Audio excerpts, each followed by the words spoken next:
Okay, so we're on 5k. I'm going to put the motorcycle away. I'm going to put away my, let's just check my motorcycle over.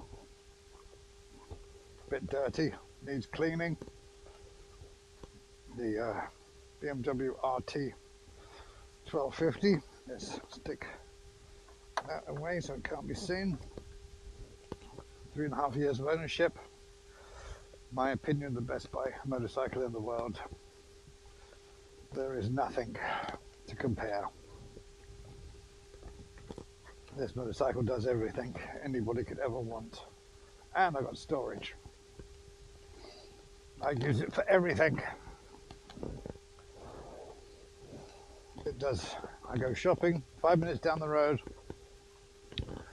I go on European tours. I take it down to the south of England, across the Isle of Wight.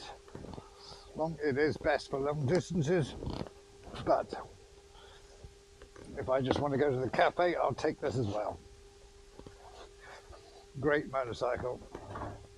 Can't fault it.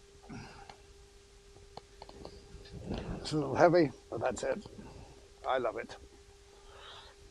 Nothing better.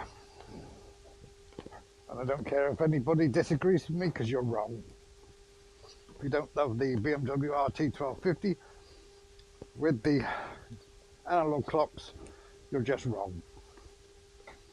That's all I have to say. Goodbye.